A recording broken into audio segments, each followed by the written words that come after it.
are gathered at the Somaiya Institute of Management for a truly special occasion. The launch of a groundbreaking text that delves into the transformative field of design thinking. Before we delve into the heart of our program, let's take a moment to appreciate the significance of design thinking in the field of management. Design thinking isn't just a methodology. It's a mindset that embraces creativity, empathy, and adaptability.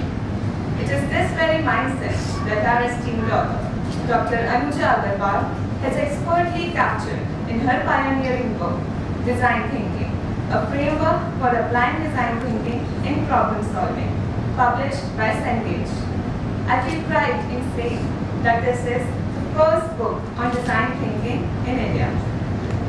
Dr Anuja Agarwal.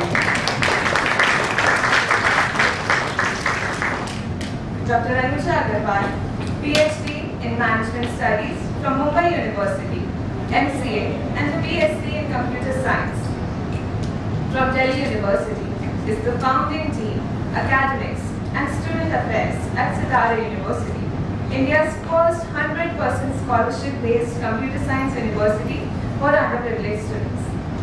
Before Sitara University, Dr. Agarwal was the Associate Dean of Technology Management at MPSGME, NMIMS Mumbai. She has 30 years of rich experience in teaching and research. She specializes in innovation, design thinking, and innovation management. She is a visiting faculty at IIT Bombay, Shailesh Mehta School of Management, and is also an adjunct faculty at Somaiya Institute of Management. Dr. Agarwal has published several research papers in renowned journals and guides PhD students. She is a recipient of awards in innovation, new academic program development, and distinguished women in management. Without further ado, let's welcome our guests and extend our heartfelt gratitude to their presence here today.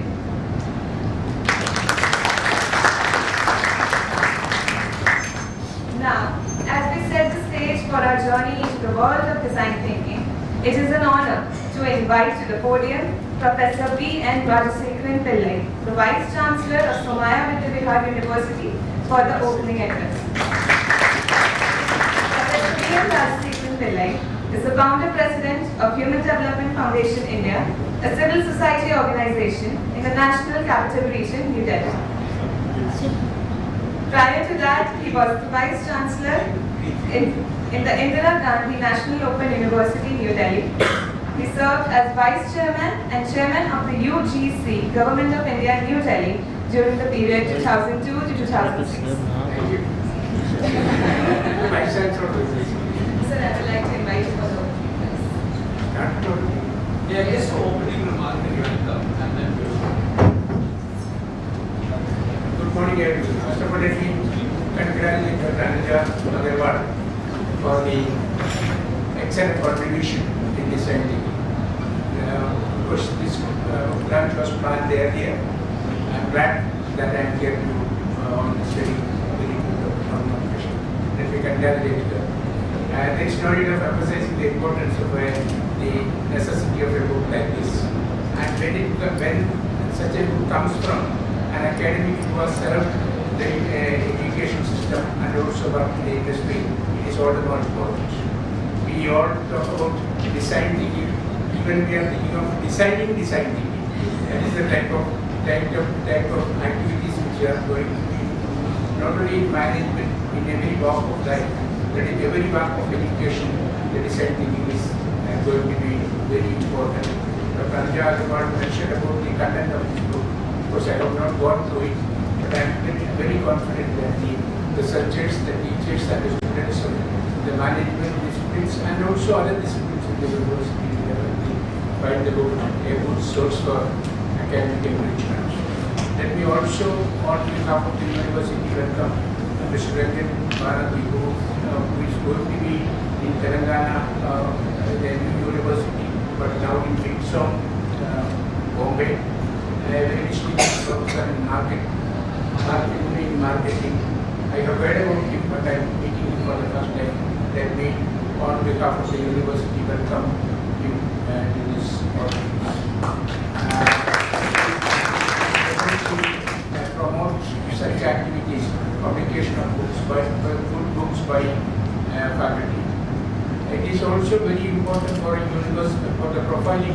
university to get sufficiently well-put authored books coming from the university. And I'm glad of course she joined here maybe 1 year ago, and I'm extremely glad that such a business done. And it should be an advantage for others also. Those who are doing teaching, those who are experienced, they should write quality books, and they should be not only, they should be definitely, once it is used in the university, I'm very sure that it will go to the global readers, global audience. And let me congratulate each and every one of you for this, for supporting this event, and let me also congratulate Dr. Raman Ramachandran, my colleague, for promoting quality academic activities of this kind. Thank you very much.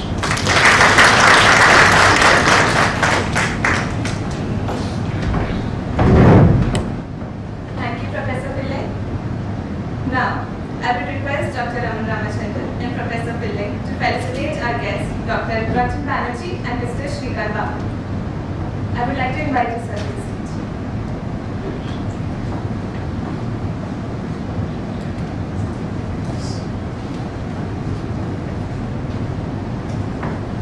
Can I see the same thing easily our students, but my own students? They are not managing students. Public students. We have a art school.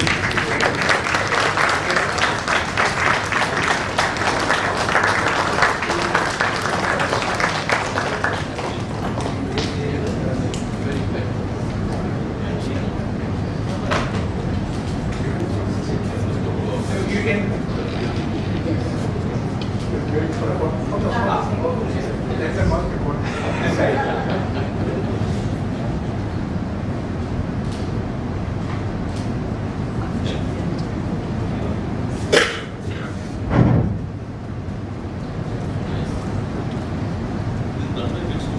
But this we have a artisan school is there. So then this one. Now, we would like you all to like to show you all this video from the publisher on the book and for the author, Dr. Anuja Agarwal.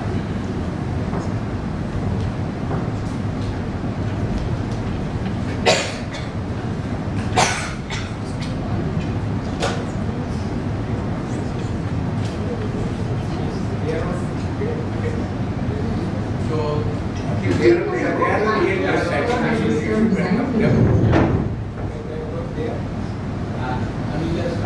parents, and in fact, welcome to the congratulations to the proud parents.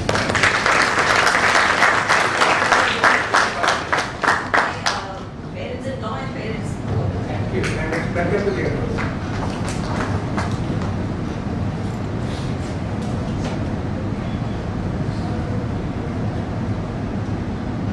15 years ago, when I first heard of this term design thinking, it was a novelty to me.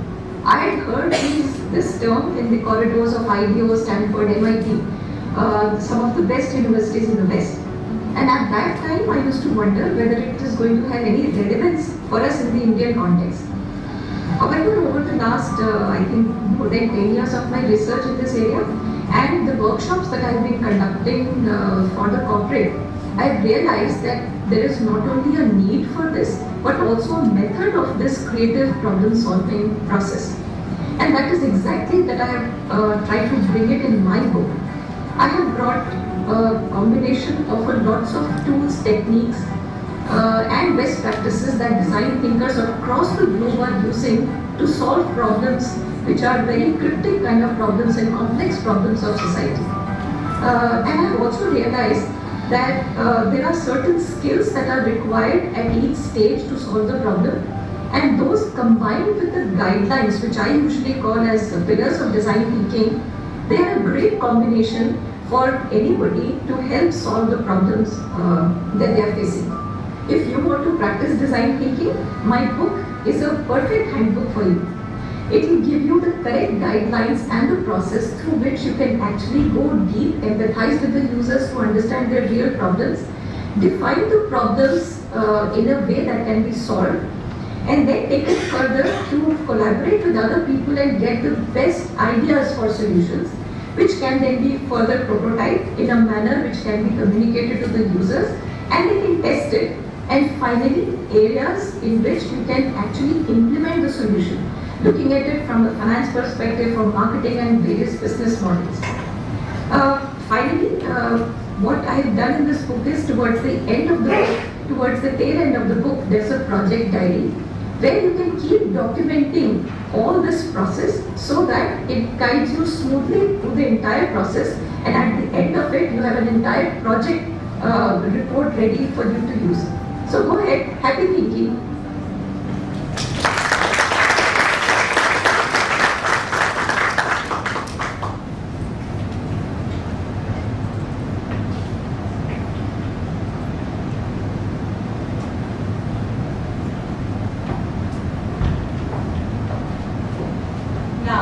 Let's witness the significant moment we all have gathered here for. We have a momentous occasion, the unveiling of design thinking, a framework for applying design thinking in problem solving, published by Cengage. This is the culmination of countless hours of dedication and expertise by Dr. Anuja Agarwal. I would like to invite all our guests, Dr. Raman Ramachandran and the author herself, Dr. Anuja Agarwal, to the stage as well to unveil the book.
I would like Dr. Anuja Agarwal, Mr.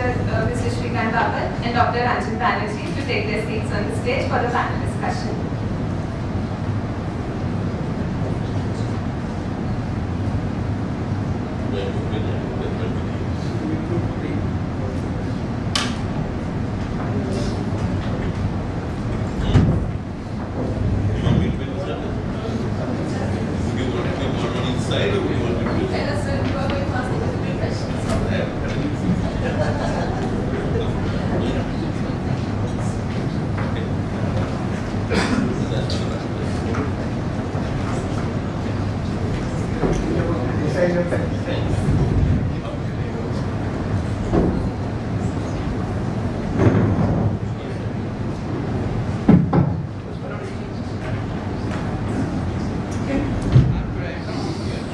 Now, we will have a thought-provoking panel discussion on the topic, how might we leverage design thinking to create solutions for a better planet? Moderating this engaging discussion is none other than Dr. Ranjan Banerjee, Dean and Marketing Professor at BITSoM, who is an authority in design thinking as well. He was previously the Dean of SPJIMR. Prior to joining SPJIMR, he was the founder CEO of Renaissance Strategic Consultants and has also worked with leading FMCGs like Asian Paints, Vadilal and Hindustan Unilever. Our distinguished panelist, Mr. Shrikant Bapat, who is former country GM and MD at Johnson Controls of India. He has done electrical engineering from SPCE and then MMS from Somaiya Institute of Management.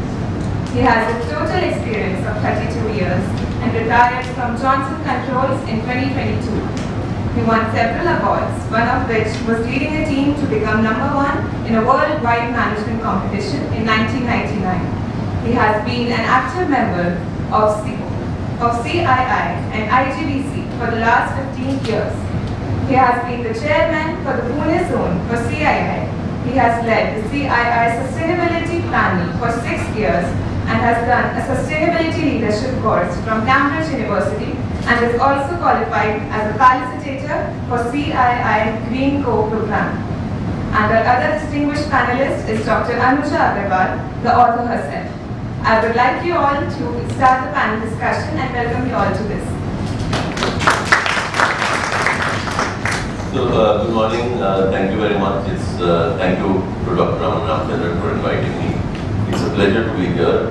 I have the easy role. I'm the facilitator, so which means that I get to ask the questions. I don't have to say anything. I summarize at the end, and that's kind of a nice role. Just a quick context. I don't think design thinking was being talked about in the early 80s or 90s. It was being taught in design schools. It was largely confined to product design in IDC. You had an ID, you had something out of Stanford, but it was on the technical product development side. Today we are at a point where business schools probably across the country, either in the first year or second year, are teaching courses in design thinking. It is being taught in some of the new liberal arts colleges. Many companies have adopted it. Companies like Infosys and Procter & Gamble have departments. Infosys at one point said everybody in the organization must be trained in design thinking. So just as a context and maybe just throwing this question to both participants.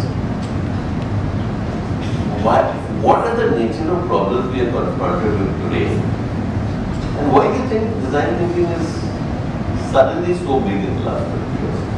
These are two separate questions, but maybe start with the nature of problems and then pick it up. And I will leave it to you how you do it, and I just come up with that.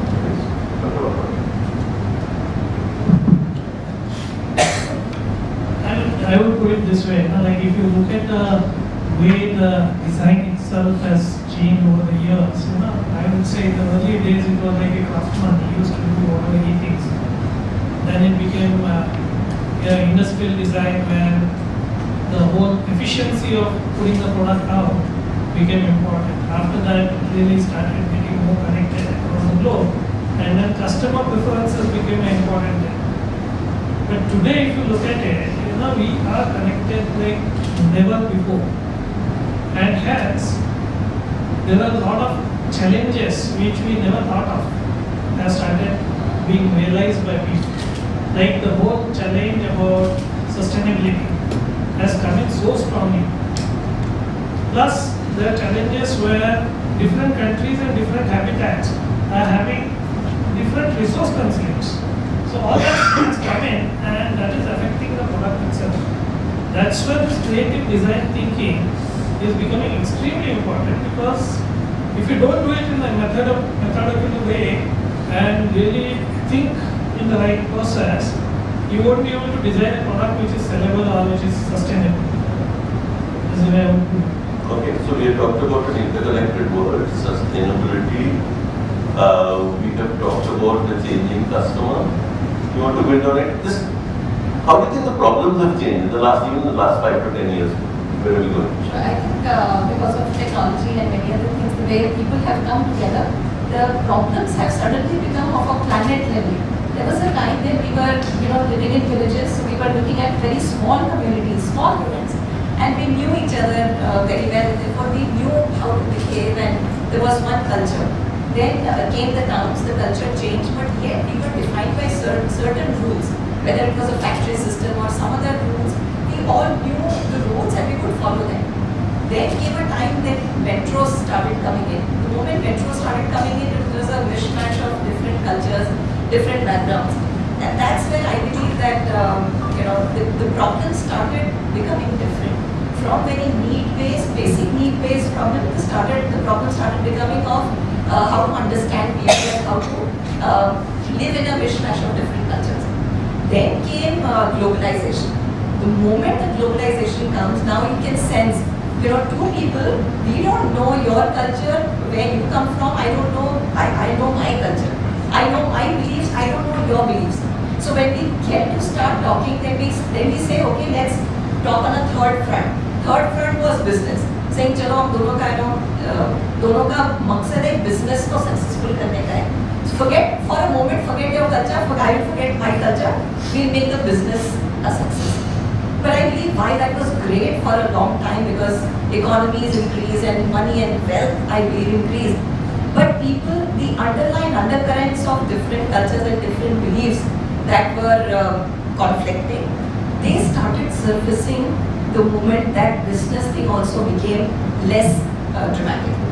And that's where one had to again fall back to say, boss, business ठीक है, economy ठीक है, world ठीक है, अभी सबके पास खाने पीने को कपड़े को है, but what happens to the undercurrents? And therefore you see the wars, therefore you see the cold wars, actual wars being fought, planet level issues, and that's where you have to once again fall back to say, boss, who am I as a human being?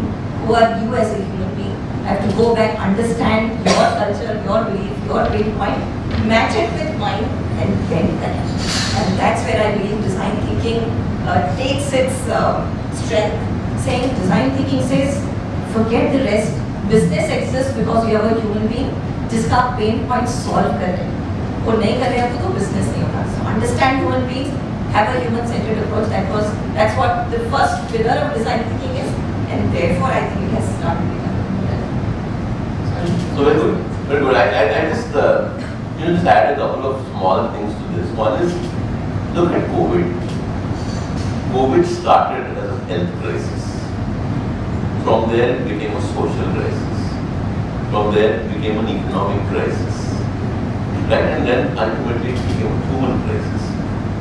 So we have traditionally thought in silos. These silos are interconnected. And therefore you can no longer solve problems in silos. The nature of output has also changed.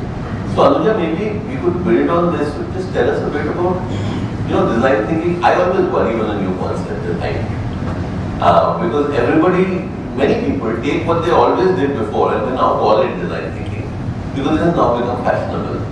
So it is useful to clarify what is design thinking, and just talk about how the nature of problems that design thinking is applied to has expanded beyond the product domain. I mean, I could talk about something we are doing in the social sector, but pick that up and then you can request Dr. Bapat to talk about the corporate applications you've seen. So thank you for that. One is, it's so true, when I also started learning, it was more of a concept and very few people knew beyond the second phrase. Even today I have seen, while many of us are trained in design thinking, the moment we try to go below a certain concept, sometimes we falter. So what I have done in my book and the framework that I have taught, I brought it there saying it's not just a process. So Stanford School popularized the process of design thinking, 5 stages, empathy, define, etc. But what I have done is, beyond the process, there are pillars or guidelines. Until unless you have those guidelines or principles in you, you probably will not be able to practice. For example, if you are not an abductive thinker, if you can't think of the future and what should be, you cannot probably go on from the empathy step to define step, etc. Right? So the second layer is the guidelines or pillars. The third layer is the skills. So I've said at every stage there is a different skill required.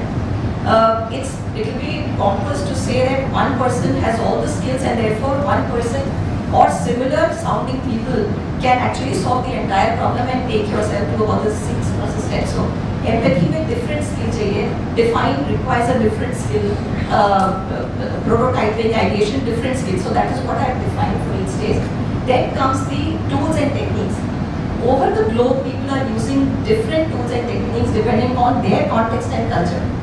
What I have done is I have brought very Indianness to it, saying India में क्या चलेगा? India में हम लोग जुगाड़ू हैं लोग. We will find the solution come what may, because we can't wait for the government or organized sector to come in and solve those problems. मैं क्या कर सकती हूँ? Let me solve it. So at that point, therefore we have got those tools and techniques that we have been using. I have also brought the tools and techniques that the globe is using. So, and at the last point, for every stage, what is the deliverable and outcome?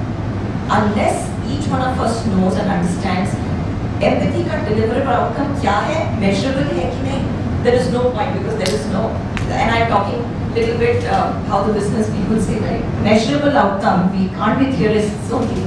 So for every stage there has to be an outcome deliverable and take you through all the 6 stages. Stanford schools, 5 stages and at the testing stage. I have added the implementation stage because India is also about implementation. We cannot just talk things through, we have to do it on ground and do it ourselves. And because of this 6 cross 6 layered framework, I now see that design thinking, when it started from a product design stage, वो designers का forte था. Then it was very well adopted by the IT industry, right? And they said they interpret it as interface between technology and people. Technology कितना भी अच्छा बनाएंगे, unless people find it easy to use, they will not adopt it. If they will not adopt it, technology fails. Blockchain through popularized नहीं हुई है. Great technology, we don't use it, right? Because this part is still missing. Right? From product to IT sector, then it came to almost all community-based projects. It went in, and banking as a sector, it's service-based industries. So when they have to serve the last man for a need like money, you need design thinking, and that's where it went into the banking sector, and of course social sector. And let me not speak about the social sector because you know so much about it. And let the mic pass to you. Yeah, so Shrikant, maybe talk about what you have seen as corporate applications. Also, when you talk about empathy, you talk about team, you talk about lack of hierarchy, what are some of the challenges in corporate India in implementing some of this? So, talk about what you've done and then maybe some of the challenges, because India and non-hierarchical teams doesn't really go well together. So, okay. Let me start with some examples. Really, if you look at India and look at the challenges which India faces, very different from some of the other countries. There are 2 or 3 which are glaringly different, and positives and negatives. The first, I would say, positive thing is India is very well IT enabled, I would say, social populace. So, the amount of mobile and WhatsApp and whatever, you talk about any app, India is using it the best, I suppose. And that is just, phenomenal, and it cannot be compared with many other countries. On the flip side of it, India has resource constraints which are there. Like if you look at any of the data centers to be put up, like Bangalore, the whole IT hub doesn't have water. So if you look at chillers, I don't know if you understand that, but it's large AC systems, they work on water cool principle. And if you don't have water, the government doesn't allow you to use water, what are you supposed to do? Then you have to go to air cool. The water cool is at least 2 or 3 times more efficient than air. So these kind of challenges are coming in, and even like if you look at power availability, that also becomes a challenge. And there are alternate ways to do it, use solar, use this. So a lot of those things which are specific to India become part and parcel of this design thinking. When you even want to adopt a product which is already designed to a certain extent to Indian concepts or Indian actual use cases, that you need to really go back to the drawing board, understand the whole requirements of the customer, talk to them, communicate with them, and see what's going to help. And then redo the whole thing in terms of just the system of using all the products and try and modify it to suit the individual issues.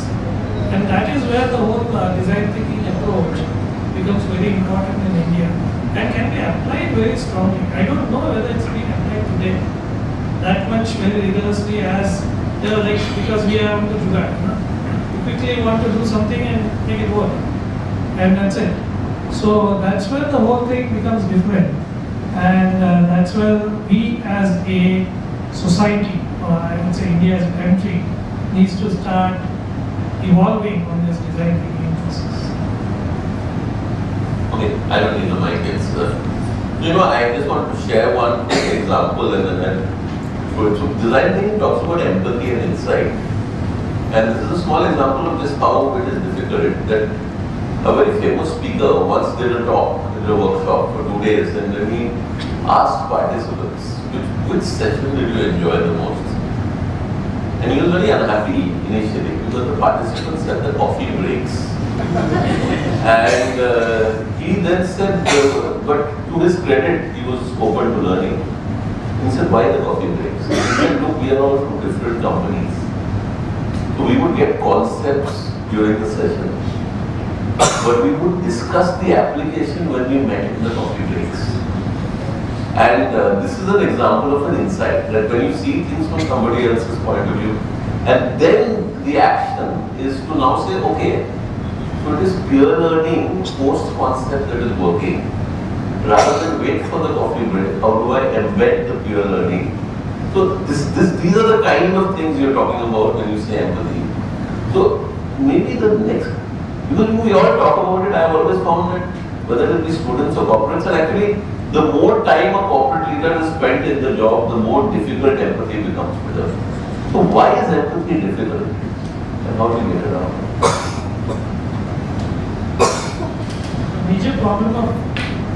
The major problem with empathy is that there is a very strong, I would say, drive for individuals, and as you start getting more senior, the drive is to succeed.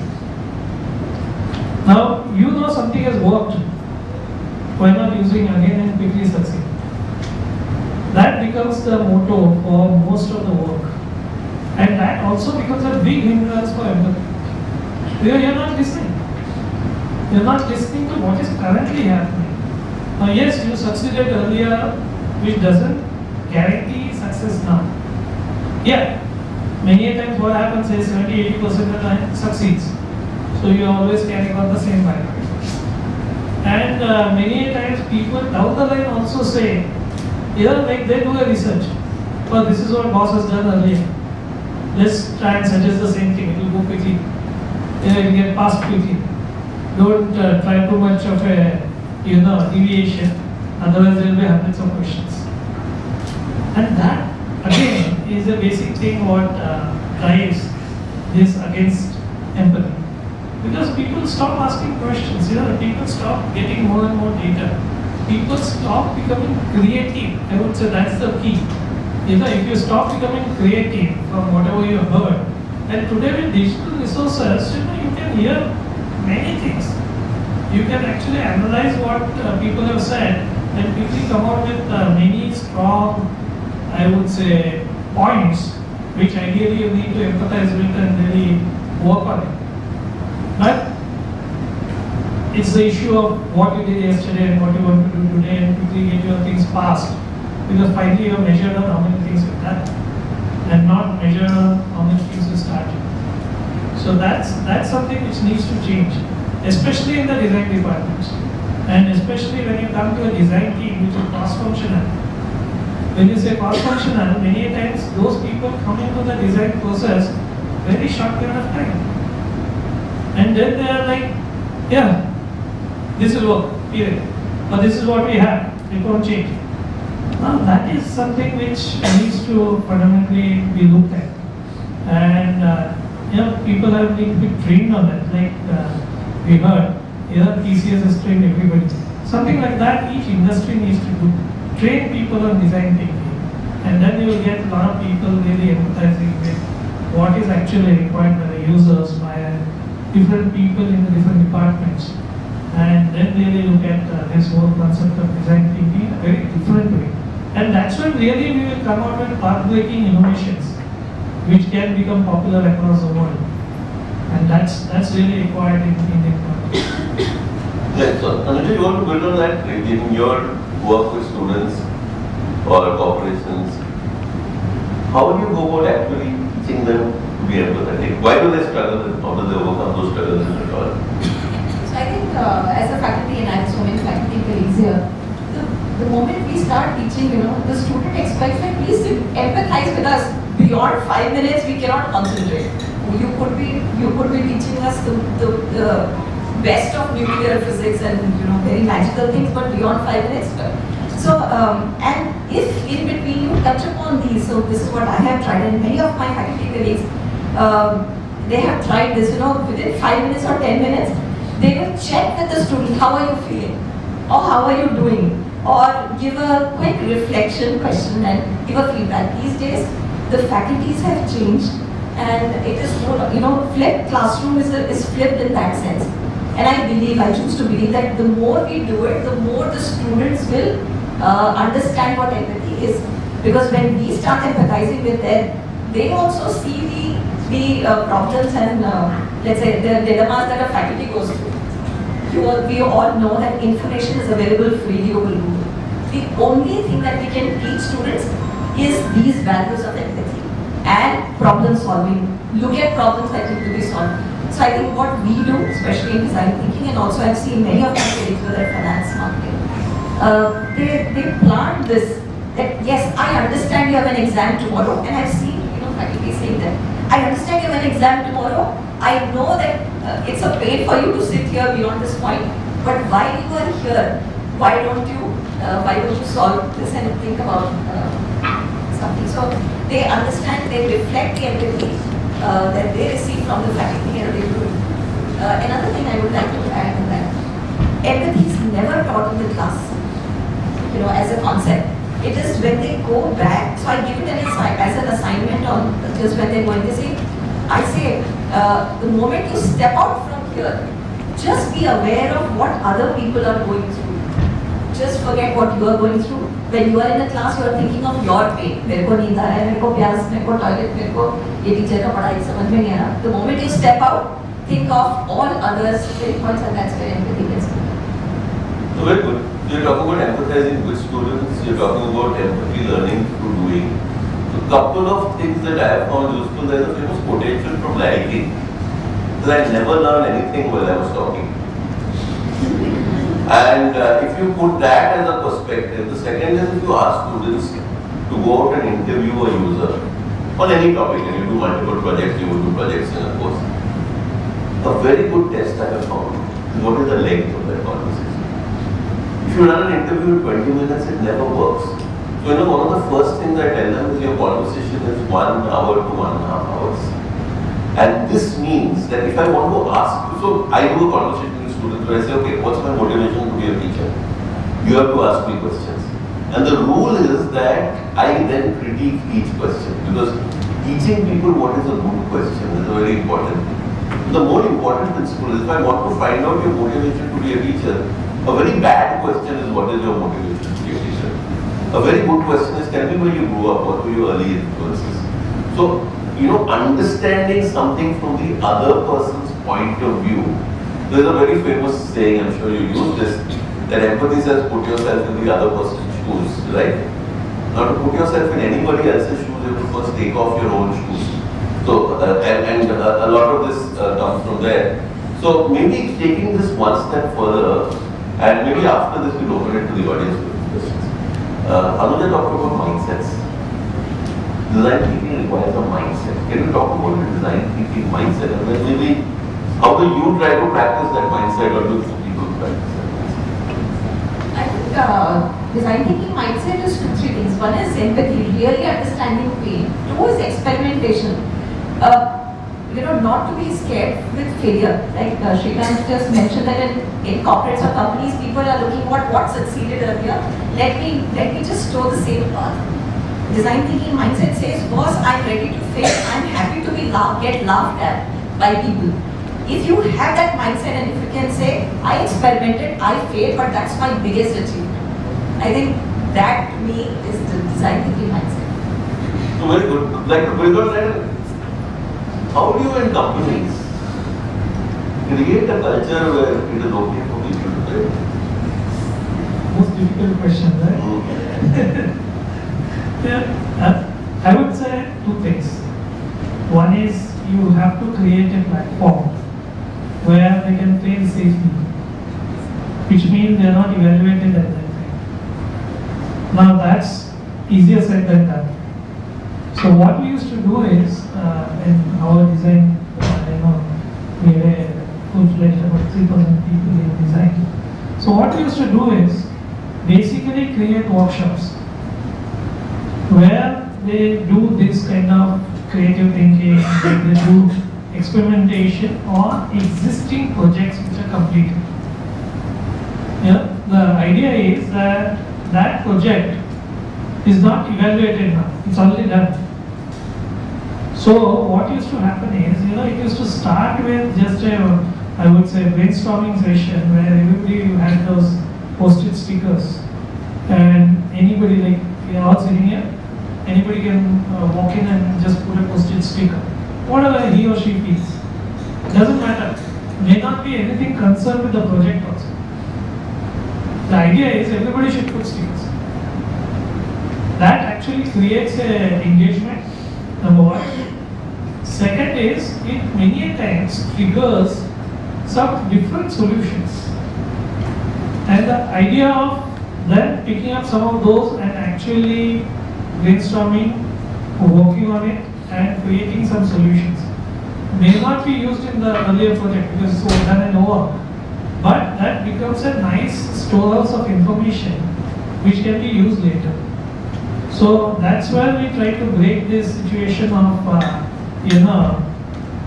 routine where people just do whatever succeeded earlier and try and succeed on that and quickly move on. And this was, how do I say, these sessions first time were looked at with a lot of suspect. People said, are they trying to test us for something? And once they went over that fear, there was a lot of engagement and enthusiasm about these kind of workshops, and not everybody used to be called for that workshop because it's impossible. You can't bring everybody out to the workshop, and people were taken in, I would say, rotation.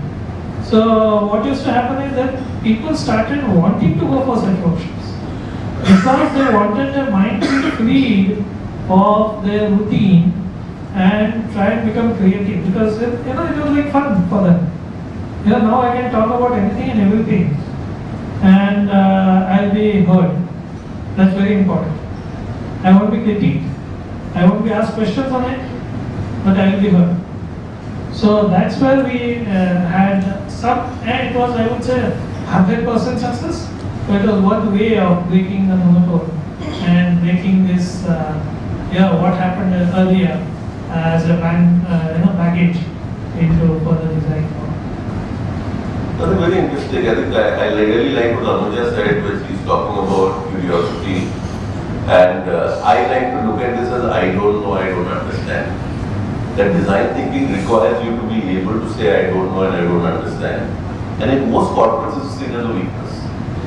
So the ability to say I don't know and I don't understand, when that becomes a strength, because that is really saying openness and curiosity. The second perspective is, you are doing a lot of things basically to create the environment to bring out the inner child. And when you look at design thinking, it's an interesting story, right? 98% of 6-year-old children are creative. So creativity is not an inborn, like we don't have creative people and non-creative people. It is really society, our teachers, our corporate environment that has socialized the creativity out of us. So that's where these kind of processes come in. I think we've covered a little bit on the process. We've talked about experimentation, we've talked about why it is important, we've talked about mindset. Let me just open this to the audience. If there are any questions, then you can address questions to the panel, to anyone, and you can address it to a specific speaker or just to the panel, and we figure it out. When you wrote this book, have you thought about the design behind evolution? Yes. So my book, in the very first chapter, I have written a full paragraph on evolution versus design. And evaluation was your question. Evolution. Natural evolution. Okay. Natural evolution. so why natural evolution? Two famous books, I don't know whether you know, two Nobel laureates. Manfred Eichel. Manfred Eichel, natural laws and necessity. The Nobel laureate, 1967 Nobel laureate. Then Jack Monage, necessity and chance. Chance and necessity. English chance and necessity. They just question. Number of these two books mention about how natural the big things, biological systems evolve to definitely designs, understanding designs. Probably we come to just look at nature when we think about design in evolution. Yes, and I don't want to talk inside. I'm learning. Jack Monad and Manfred Michael. Yes. He said, experiments working on something. Very famous. It's called chance and necessity. Chance and necessity. I don't remember exactly. But then we talk about, even when we, now of course we talk about design thinking for a product or a project. Then think about that is how the design principles, thermodynamic principles are involved in evolution. And maybe from small, from amoeba to the species, how design thinking. They may not have used the word design thinking, but they thought about design. I look those up again, sir. It's Thank you. a good trigger.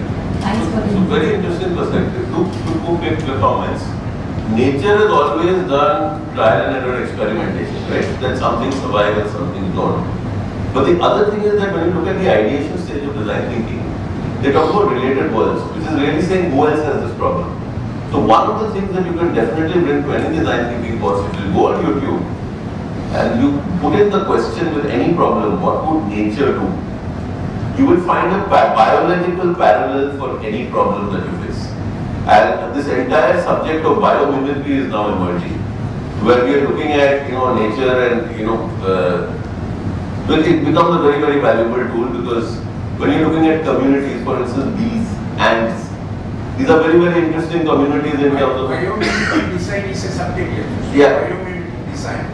So, but they have not built it into design thinking. So, in the ideation stage of design thinking, there are a lot of ways in which you can say, how do I go outside my normal stimuli to find ideas for a problem? So, they've tried to put some structure to some of these. Questions? How much time do we have? Just by the way. 10 minutes, okay. I have a question, based on some experience. So I always also been looking for other ways of thinking. 20 years ago when I first was running a business, I was going to do the six thinking. And actually, every year I would do a... Can we get a mic to Dr. Raman? Every year I would do a strategic retreat with about 20 of my senior leadership. And then I decided to let me try this too. And I got all the 20 to be trained in six thinking hats. And I must say the 2.5 days that we spent outside were one of the most productive 2.5 days that we ever had. I remember we came up with 25 projects buttoned down to the last detail, and that really changed the way we did it. We then went on to train 150 of our employees in six thinking hats. And of course, it had read benefit for the next 2.5 years that I was continuing to read business. And one of the best things I heard was one of the sales guys saying that he designed his entire sister's wedding using six thinking as a tool with his entire family. So he trained them. So my question is really, after that, it fizzles out. As long as I was there, we kind of work related to fizzles out. So what is the role of leadership in institutionalizing approaches like this is one? Of course, maybe the other mechanistic question is, what is the difference between design thinking and six thinking hats? Because the philosophy behind six thinking hats that was that the Western thinking was one of debating. You say something, I find a fault with it, which creates negative emotions between us, and that's how you build it. And six thinking hat took out a lot of that negative emotion and came up with this concept of parallel thinking. So how is design thinking? I don't know much other than I attended one session with Ranjan when in my previous job I was trying to build a strategy for the company, and he did a, I can't remember, 2 or 3 hour session on design thinking with this Mexican bank which was trying to create accounts with the slum area with this, etc.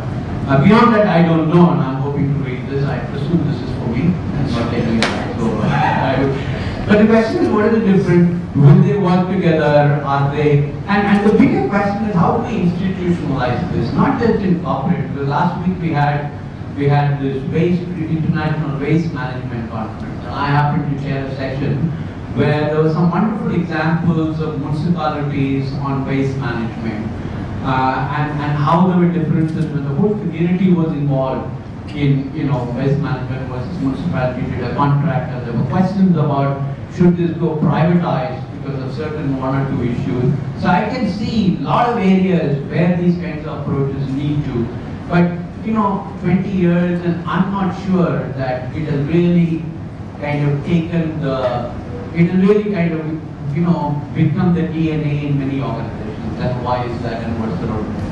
So, we'll ask Shrikant to go first. We're talking about leadership and its role in institutionalizing.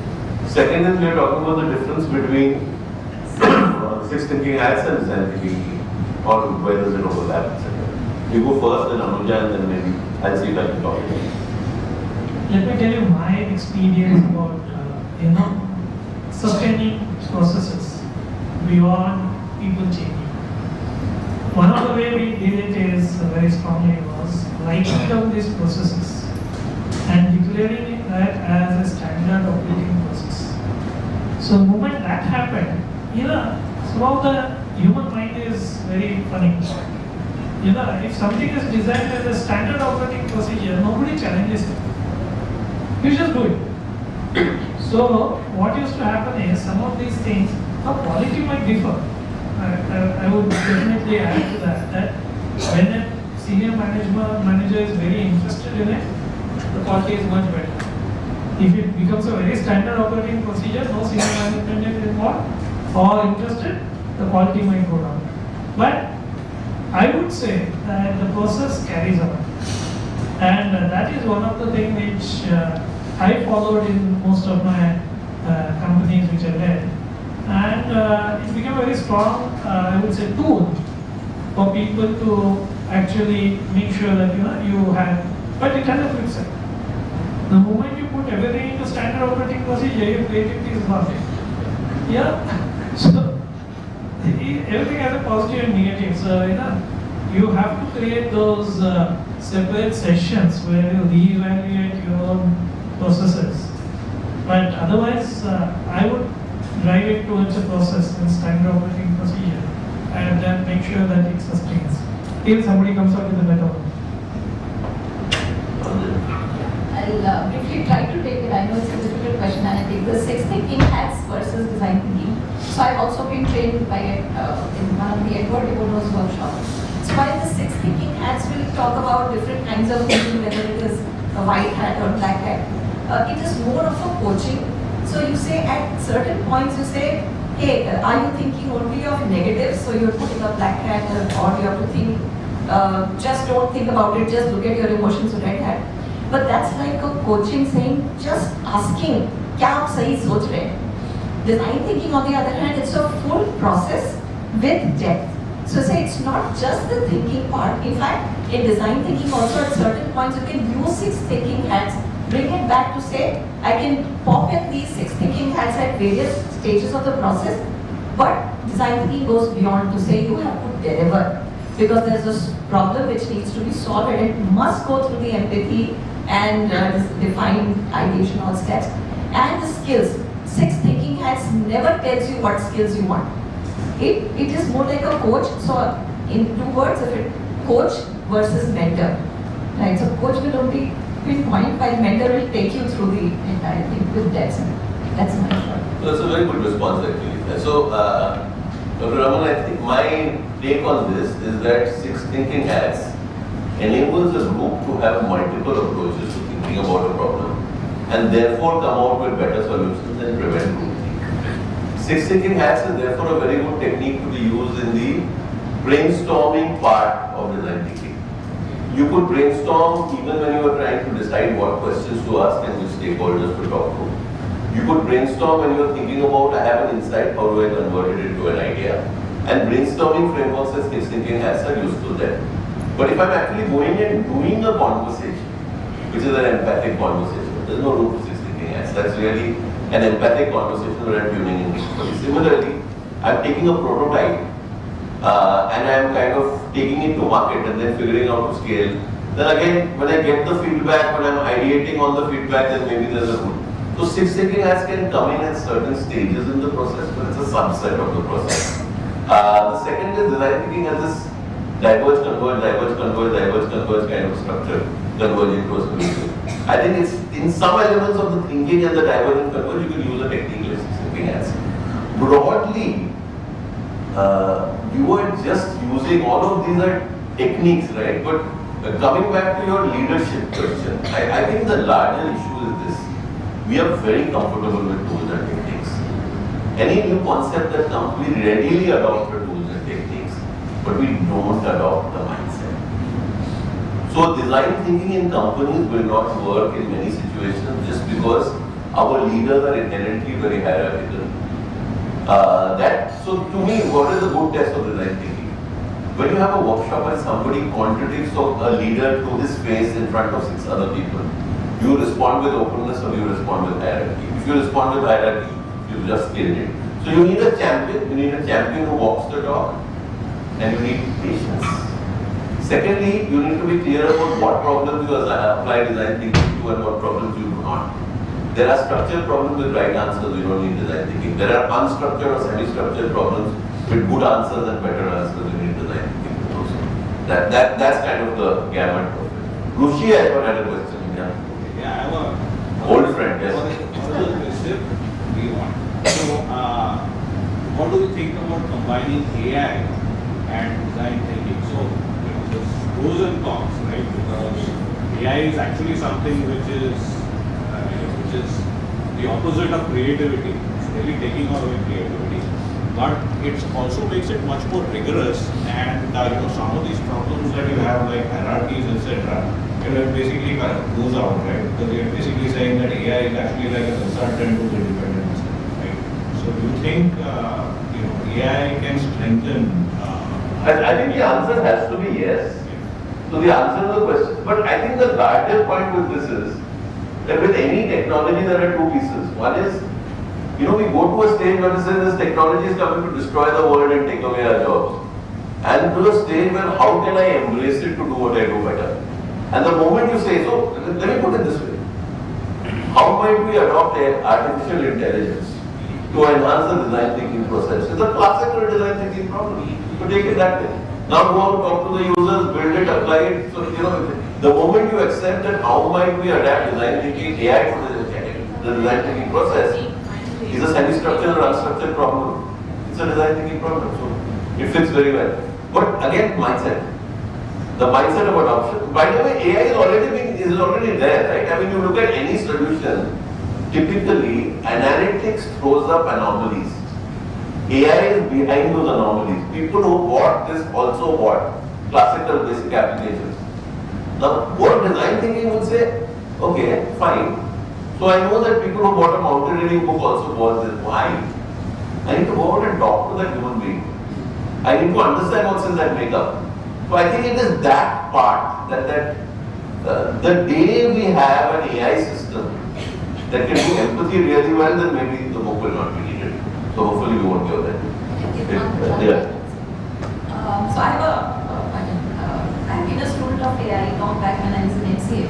My one, and I truly believe this, design thinking will ensure that AI doesn't overpower human beings. AI thinking is exactly a design. AI itself is a It's a design. product of design. It's a product of design. Artificial intelligence is a product of design. And it's a design with flaws. Yeah. Yes. And the father of artificial intelligence, Rushi, this is interesting, was also the first person to talk about design and design thinking. A gentleman called Herbert Simon in the 1960s came up with both. So the origin of design, foundational articles on design, foundational articles on artificial intelligence, both Herbert Simon. Quite a polymath actually. So I think we're out of time. So can I take one more question or should I? Last question, yes please. I was recently reading a book called Anthrovision by Gillian Tech, which talks about anthropological implications in different fields of studies, and to revisit how things are being done, to look at blind spots, and so you're going back and then going forward. So how much of it is applied to? Very good question. You want to take it? Anuja, you want to take it? Let me try. So going back and forth and understanding, yes, of course. In fact, design thinking says you understand it so well that you probably don't need to go back, right? However, because it's an iterative process, design thinking also says that doesn't matter even if you have forwarded yourself 3 steps, don't be scared of going back and challenge your own assumptions. Because they're looking at blind spots. Absolutely. That anthrovision. Correct. And that is what the core of that book is. So yeah, you're right. Blind spots means assumptions that we have assumed. ये तो ऐसे ही होता है. So it's a blind spot. So design thinking says challenge your assumptions, go back, even check back your blind steps, and don't even be scared of failing even at the last point. Even if you're at a testing or implementation stage, if you feel some assumption is kicking you out, go back and challenge the assumption and start again. So quick comment, what we call immersive research and design thinking is watered down theory from anthropology. It is ethnography which has been simplified and watered down. So the subject itself has evolved by modifying multiple things from multiple subjects. And in fact, the classical definition of a blind spot, the distinction is a blind spot is an assumption I am not aware of. So it is surfaced through realization in events, or it is surfaced through questioning observed behavior. That's what kind of makes it interesting. But you will find that the methodology, and I think that's where the next level of richness in design thinking will come. Which maybe explains my next career choice. You have to go back to the original disciplines. Management largely is a watered down discipline of economic psychology, etc., etc., etc. So to have depth in management and layers, we have to understand some totally original water disciplines. So we have amongst us Professor Sudhakar Nadkarni, who is actually the father of design. He is the founder of Industrial Design Center at IIT Bombay. So I want Professor Adjunct is a friend, sir. I look forward to your comment. Yes. Yes, I just wanted to clarify that the discussion I have heard, people will think that design thinking is only for the industry or designing of physical products. But it is not so. I think one of the greatest design thinking I heard from our Prime Minister when he announced the free toilets for the course. That shows the empathy from the Red Fort. A Prime Minister announced this sort of scheme. He is a great thinker of design thinker. So I think design thinking has to pass on to all the management there. Because economists should think of new way of looking to the problem. Because as he said, things are changing very fast and we should have worried about the good management thinking process and so on. Not thinking about only the profit and loss thing. But there are many complex problems involved to make the people more friendly with the product, friendly with the environment, friendly with all what we use. So that's what I want to clarify. Sir, very good. Maybe I can conclude here, but just my 2 last design thinking assignments, which I'm doing pro bono. One is that in India, orphans are pushed out at the age of 18 without any support. How do we create sustainable livelihoods for orphans in India? We're working with UNICEF. It's a design thinking problem. Just come back from Calcutta. How might we create sustainable livelihoods for the transgender community in India? We are doing that as a design thinking application. So a variety of complex multi-stakeholder problems. I think there's a bit of static. But let me congratulate Anuja. Anuja, very, very good. Perspective. Thank you so much for bringing in the industry perspective. And I think we covered a range of things. We talked about mindset, we talked about attitudes. But perhaps leave you with a thought that perhaps there is a design thinker in everybody. We just have to rediscover the curiosity and the ignorance that we all have and welcome and embrace it. Thank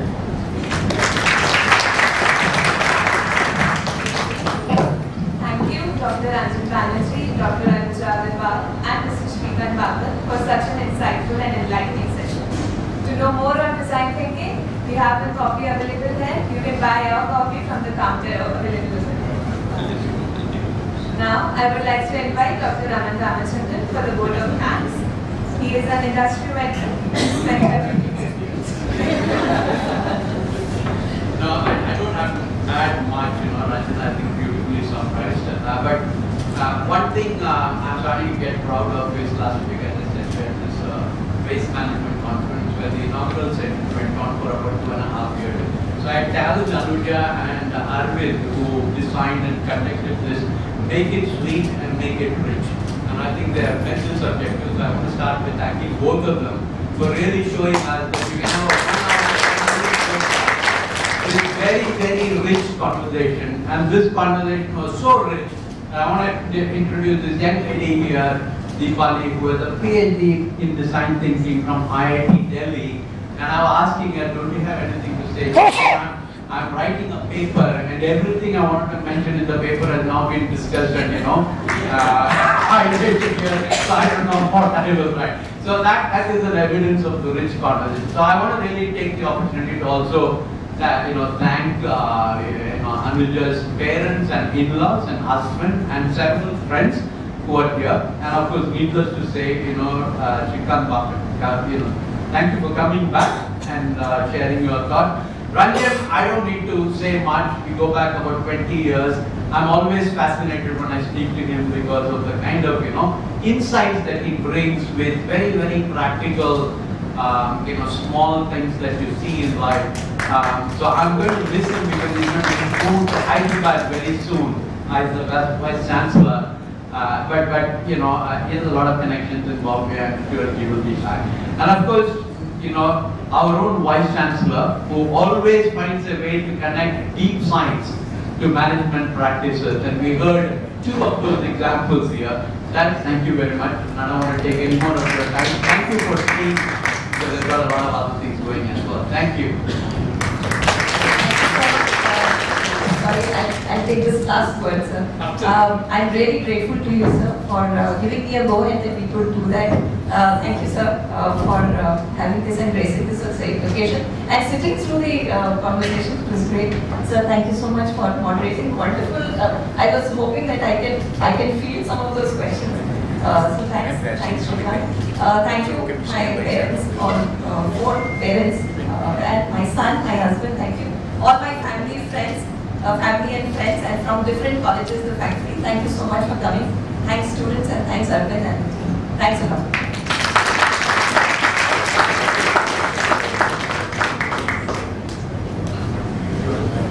We have refreshments just outside the hall. Please help yourself out.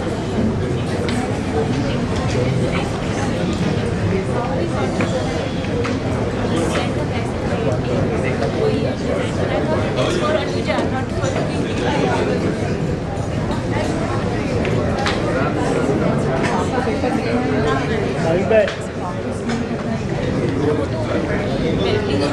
जितना होता है सब almost सब, but I should have taken 1 month leave earlier and we did not.